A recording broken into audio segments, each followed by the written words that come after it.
I surprised my wife during her secret trip with her lover by handing her divorce papers. I didn't find out my wife was cheating because I caught her in our bed. I found out because she accidentally sent me a photo that wasn't meant for me. And by the time she realized her mistake, I already knew who the man beside her was. I just didn't tell her. Instead, I let her go on her little trip. And I decided that when she came back, I wouldn't ask her where she'd been. I'd already decided what I was going to give her. My wife Sarah and I had been married for 8 years. We didn't have kids, it was just the two of us and our dog Max. Our marriage wasn't perfect, but I honestly thought we were okay. We had the usual arguments: money, work, housework. Stupid things that couples argue about and forget 5 minutes later. Then, Sarah started changing. Not dramatically. That's what made it hard to notice. She started keeping her phone face down. She'd take calls in another room. She started going out more often. When I asked where she was going, she'd say things like, "Just meeting the girls." I never had a problem with that. What bothered me was that she stopped telling me things voluntarily. She used to come home and tell me everything. Now I'd have to ask. And even then, I'd get the shortest possible answer. One Thursday evening, she came home from work and immediately went upstairs. A few minutes later, she came back down carrying a small suitcase. I looked at it. "Going somewhere?" She froze for half a second. "Yeah, I told you." "No, you didn't." She sighed. "It's just a girls' weekend." "Where?" "Brighton." I nodded. "How long?" "2 nights." "Okay." She smiled. "You're not mad?" "Why would I be mad?" She kissed me on the cheek. "Love you." Then she went upstairs. I remember thinking how strange it was that she'd asked if I was mad. I'd never been the kind of husband who cared if she went away for a weekend. So why was she worried? The next morning, she left early. I was still half asleep when she kissed me goodbye. I heard the front door close. Then my phone buzzed. It was a message from Sarah. Just one photo. No text. I opened it. She was standing outside a hotel. She was smiling. And next to her was a man. I recognized him immediately. Daniel. One of her coworkers. I had met him twice. The first time was at the company's Christmas party. The second was at some work dinner Sarah had dragged me to. He'd been friendly. Too friendly, apparently. I stared at the photo. Then I noticed Sarah's hand. She wasn't holding his hand, but she was standing close enough that their shoulders were touching. That wasn't proof of anything. Then I zoomed in. In the background was a hotel sign. The same hotel Sarah had told me she was staying at with her friends. I didn't call her. I didn't text her. I just put my phone down. About 10 minutes later, another message came through. This one wasn't a photo. It said, "Sorry, wrong person." I stared at it. I actually laughed.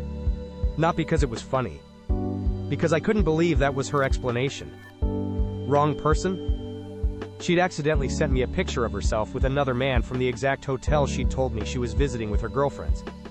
I replied, "No worries." That was all. She responded with a heart. I put my phone away. And that's when I made the decision. I wasn't going to confront her. Not yet. That weekend, I started looking at things I'd ignored for months. Our joint bank account. Hotel charges. Restaurant receipts. I wasn't proud of it. But I needed to know whether I was dealing with one stupid mistake or something much bigger. The first hotel charge was from 6 weeks earlier. Then another. Then another. 3 different weekends. All of them lined up with nights Sarah had supposedly been with the girls. And every time, there were charges for 2 people. Dinner for 2. 2 cocktails. Room service. Parking. I sat at the kitchen table staring at the statements. Then I found something that made my stomach turn. A booking for another trip. Same hotel chain. Same destination. 2 weeks from now. 2 guests. Sarah hadn't told me about it. I took a screenshot. Then I did something I never thought I'd do. I called a divorce solicitor.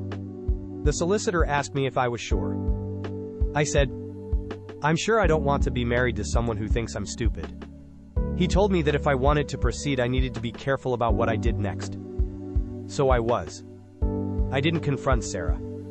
I didn't contact Daniel. I didn't tell her that I knew. I just waited. Because there was one thing I still didn't understand. Why was Sarah planning another trip with him if she thought I knew nothing? And 2 weeks later, when she told me she was going away again, I realized she had no idea what was waiting for her when she came home. The second trip was 3 weeks later. Sarah told me about it on a Tuesday night while we were eating dinner. She was unusually casual about it. I might go away Friday. I looked up from my plate. Again? She shrugged. Yeah, just for the weekend.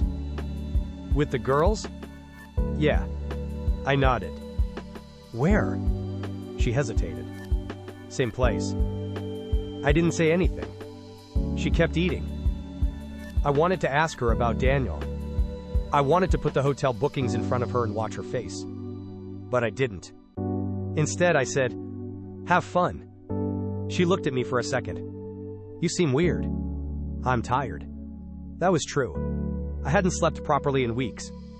Friday came. Sarah packed the same small suitcase.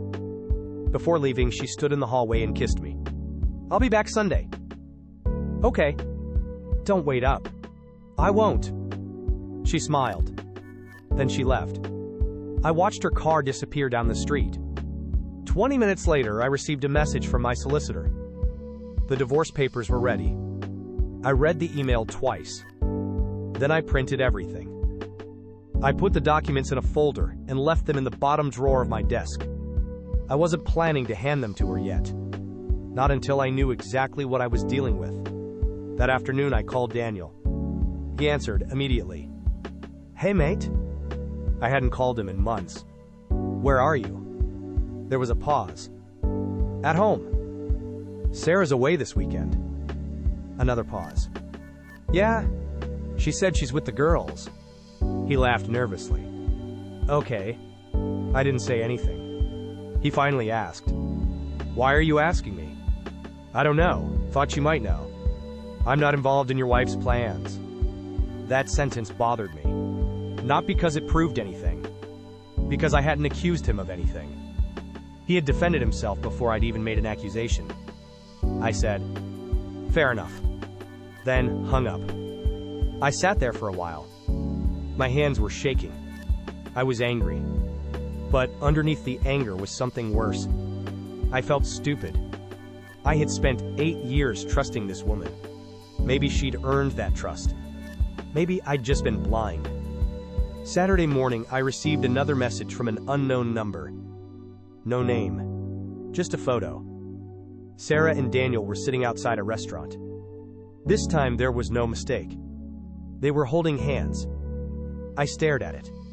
Then another photo arrived. They were getting into a taxi. Then another. They were outside the hotel. I didn't know who was sending them. I didn't reply. I didn't need to. The truth was sitting on my phone. Around noon, Sarah called me. I answered normally. "Hey." "Hi." She sounded happy. Too happy. "What are you doing?" "Just relaxing." "With the girls?" "Yeah." I looked at the photo on my phone. "Nice." There was a silence. Then she asked, "What are you doing?" "Nothing. Just at home." She laughed. "I miss you." I closed my eyes. I almost said, "I know what you're doing." Instead, I said, "Miss you too." It felt disgusting. But I needed to hear what she was going to say next. She told me she'd be home Sunday evening. Then she said something that I wasn't expecting. "Can we talk when I get back?" I asked. "About what?" "Us." My stomach tightened. "Is something wrong?" "No." Another pause. "I just think we need to talk." I said okay. Then we hung up. That night I couldn't sleep. I kept wondering whether she was going to tell me herself. Maybe she was planning to leave. Maybe she was going to confess. Maybe Daniel had convinced her to end our marriage. At around 2 a.m., I opened my laptop. I went through the old photos from our marriage. Our wedding. Our first house. Holidays. Christmas mornings. Stupid pictures of us cooking together. I ended up staring at one photo for almost 10 minutes. Sarah was laughing. I was standing behind her with my arms around her. We looked happy. Maybe we were happy. Maybe that's what made it harder. Sunday afternoon, I got another message. This time, it wasn't a photo. It was from Sarah. "We're leaving soon. I'll see you tonight, red heart." I stared at the heart. Then I opened the folder containing the divorce papers. I checked everything. Names. Dates. Signatures. Everything was ready. I put the folder on the kitchen table. Then I waited. At 7:18 p.m., I heard her car pull into the driveway. I didn't move. The front door opened. Sarah walked in carrying her suitcase. She looked exhausted. Then she smiled when she saw me. "Hey." "Hey." She put the suitcase down. "I missed you." I looked at her. "How was your weekend?" She smiled. "Honestly, amazing." That word almost made me laugh. She walked toward me. Then she noticed the folder on the table. Her smile disappeared. She looked at the papers. Then at me. "What is that?" I picked up the folder. And for the first time since I discovered the affair, I stopped pretending I didn't know. I put the divorce papers in front of her. She looked down. Her face went completely white. Then she whispered, "You knew?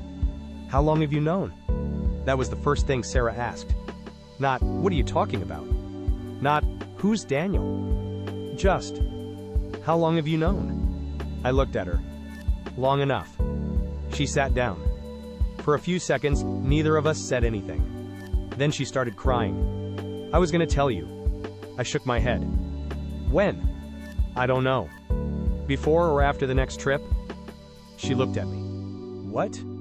You've already booked another one." Her face changed. That was when I knew she hadn't realized how much I'd found. She tried to explain. She said things had been bad between us for months. She felt disconnected from me. She said Daniel made her feel wanted again. She said it wasn't supposed to become serious. I listened. I didn't interrupt. Then she said, "I never wanted to hurt you." That sentence actually made me angry. "You didn't want to hurt me?" "No. You lied to me for months." "I know." "You told me you were with your friends." "I know." "You slept with another man and came home and kissed me." She covered her face. "I know." I sat across from her. "Then stop telling me you didn't want to hurt me." She looked at me. "You didn't accidentally do this." She didn't answer. Eventually, she told me the truth. The first time she slept with Daniel was about 5 months earlier. The first hotel I'd found wasn't their first time. It was just the first one I had discovered. There had been other meetings, lunches, late nights, work emergencies. She'd been deleting messages. Daniel had been doing the same. They had even talked about what would happen if I found out. That part hurt more than I expected. They had discussed me, my reaction, our house, our finances, whether she should leave me. While I was sitting at home thinking my marriage was normal, I asked her one question. "Did you love him?" She didn't answer immediately. Then she said, "I thought I did." That was enough. I picked up the divorce papers. "You don't have to think about it anymore." She looked at the papers. "You're really doing this?" "Yes." "After 8 years?" "After 8 years?" She started crying again. "I can change." I shook my head. "I don't need you to change." "What do you need?" "I need you to leave me alone." Then she got angry. She asked why I hadn't confronted her sooner. I told her because I wanted to know the truth. She said I'd been spying on her. I said she'd been cheating on me. She said I should have talked to her. I told her I'd been talking to her. She'd just been lying. Then she said something that completely changed the conversation. "Daniel told me you were going to forgive me." I looked at her. "What?" She froze. "Daniel said you'd probably calm down." I laughed. "That's what he told you?" She nodded. I asked, "Did he tell you what he planned to do after you left me?" She looked confused. "No." I leaned back. "Then you should probably call him." She pulled out her phone. She called. No answer. She called again. Still nothing. Then she checked her messages. There was one from him. It had been sent earlier that afternoon. She read it.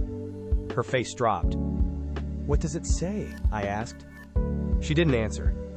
I didn't need her to. She put the phone down. Daniel had apparently decided that he didn't want to be involved in the divorce. He told her he loved her. But now that I'd actually filed, he suddenly needed time to think. She had risked our marriage for someone who wasn't even willing to stand beside her when the consequences arrived. I wasn't happy about it. I didn't feel victorious. Honestly, I felt empty, because none of that changed what she'd done. She asked if she could stay in the house. I said no. She asked where she was supposed to go. I told her she could stay with her sister. She packed a suitcase, then stopped at the front door. She looked back at me. Was any of it real? I knew exactly what she meant. Our marriage. I thought about that for a long time. Some of it was. She started crying. I continued. But I don't know which parts anymore. She nodded. Then she walked out. The divorce took several months. There was no dramatic courtroom scene. No revenge. No huge confrontation with Daniel. Just paperwork, lawyers, dividing our things, and two people who used to know each other better than anyone slowly becoming strangers. I kept the house. Sarah moved into an apartment. As far as I know, she and Daniel never became a couple. Maybe they did later. I don't know. And I don't care anymore. The strangest part is that I don't actually hate Sarah. I hated what she did. I hated the lies. I hated finding out that someone I'd trusted completely had been living another life behind my back. But eventually, the anger faded. What remained was disappointment. A few months after the divorce was finalized, Sarah sent me one last message. She said, "I wish you'd fought for us." I stared at it for a long time. Then I deleted it. Because that's the thing I still don't understand. She wanted me to fight for our marriage, while she was secretly planning how to leave it. I had nothing left to fight for. She had already made her choice. And when she finally came home from her secret weekend with her lover, she expected me to ask where she'd been. Instead, I handed her the divorce papers. And for the first time in months, I was the one telling her the truth.